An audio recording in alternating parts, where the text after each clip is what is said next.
मैं कहीं मुझने वाला इनसे हूँ नहीं, डरने वाला मैं इनसे हूँ नहीं। जब तुम्हें यही नहीं पता पैसा कहाँ से आया तो फिर किस बुनियाद पर तुमने केस बना दिया। पार्टी 100% साथ रही और आम आदमी पार्टी, क्योंकि इनके लिए थ्रेड थी। जाना मुझे तिहाड़ से वहाँ भेजा गया, मंडोली जेल मच्छरों में। ओवर कॉन्फिडेंट हैं आप। The Delhi High Court on Thursday ordered the release of Aam Aadmi Party MLA Amanatullah Khan in a money laundering case related to alleged irregularities in the Delhi Waqf Board case, while refusing to take cognizance of a charge sheet filed against him. The Aam Aadmi Party MLA speaks exclusively to NDTV. अल्लाह का शुक्र है, एहसान है उस परवरदिगार का कि उसने आज 72 दिन में इनकी तमाम साजिशों के बावजूद आज मैं अल्हम्दुलिल्लाह अपने घर पे मौजूद हूँ। और मैं शुक्रिया अदा करना चाहूँगा आवाम का, जिन्होंने मेरे लिए दुआ की, अपनी पार्टी का, अरविंद जी का और तमाम पार्टी का, जो पूरी तरह से मेरे साथ खड़ी रही। और अल्लाह का एहसान है। और ये इनका एक मकसद है कि किसी भी तरह से आम आदमी पार्टी की टॉप लीडरशिप, जैसे अरविंद जी को इन्होंने जेल के अंदर रखा, मनीष सिसोदिया जी को जेल के अंदर रखा, सत्येंद्र जैन जी को रखा, संजय सिंह जी को रखा, मुझे रखा, और आखिर में कोर्ट ने हमको बेल दी। और ये सिर्फ इनका मकसद आम आदमी पार्टी, क्योंकि इनके लिए थ्रेड थी। अरविंद केजरीवाल इनके लिए थ्रेड था। एक वो वाहिद आदमी था जो ईमानदारी से काम कर रहे थे। तो ईमानदारी को ख़त्म करने के लिए, उस पर टैग लगाने के लिए बेईमाने का, ये पहले FIR कराते हैं, फिर अरेस्ट करते हैं, फिर जेल भेजते हैं, फिर मीडिया पर चलना शुरू होता है कि देखो जी ज़मानत क्यों नहीं हो रही है। जब ये जेल चले गए, जब ज़मानत हो जाती, कहते देखो बरी थोड़े हुए हैं। तो मेरी तो उस चार्जशीट को कोग्निजेंस लेने से ही मना कर दिया। तो अब क्या कहेंगे भाजपा वाले। तो पहले हमारी ACB में FIR होती है, ACB से ज़मानत होती है, फिर CBI में होती है, CBI से ज़मानत होती है, फिर ED आ जाती है, ED चली जाएगी, इनकम टैक्स आ जाएगी। तो इनके पास एजेंसियों का भरमार है और ये इनकी एजेंसियां सिर्फ इन्हीं के लिए काम करती हैं। और आम आदमी पार्टी को ख़त्म करने के लिए किस तरह से इन्होंने दबाव बनाया। मैं जेल के अंदर था, मैं 72 दिन जेल में रहा। 72 दिन में मैंने सूरज नहीं देखा। मैं 24 घंटे बंद रहता था। ये मुझसे कहते थे साहब आज ऊपर से प्रेशर है हम पे, आपको कोई सहूलत नहीं देनी। मैंने कहा सहूलत नहीं देनी, कम से कम आम जो कैदी है, और कैदी जेल में था मैं, जहाँ पर सज़ा याफ्ता लोग हैं, जो कोई 20 साल से, कोई 18 साल से, कोई 14 साल से, कोई 10 साल से, वहाँ था। जाना मुझे तिहाड़ से वहाँ भेजा गया, मंडोली जेल मच्छरों में।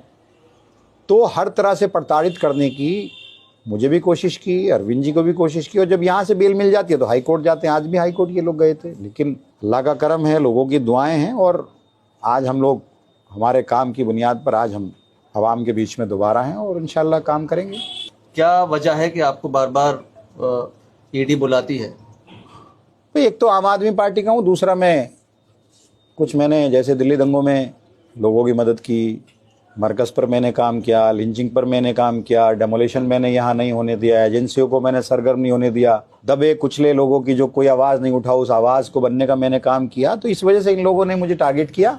मतलब पार्टी का कितना सपोर्ट रहा आपको, और आपको आने वाले चुनाव में उम्मीद है कि आप ही इस सीट से टिकट के दावेदार होंगे? नहीं, देखिए ये कोई चीज़ नहीं है, मेरे लिए कोई ये अहमियत नहीं रखती। मैं आम आदमी पार्टी का कारकिन हूँ, मुझसे वो जो कह दे मैं वो करूँगा। अरविंद जी के मैं साथ हूँ। मैं तो हमेशा ये कहता चला आया हूँ कि अगर मैं सियासत कर रहा हूँ तो अरविंद जी के साथ हूँ। और जिस दिन मैं अरविंद जी मेरे साथ नहीं होंगे, मैं सियासत ही छोड़ दूंगा। मेरा दल बदल ये वो नहीं है। मैं किसी और पार्टी को नहीं जानता, मैं सिर्फ अरविंद केजरीवाल को जानता हूँ, आम आदमी पार्टी को जानता हूँ। और आज अगर मैं सियासत में हूँ उन्हीं की वजह से हूँ।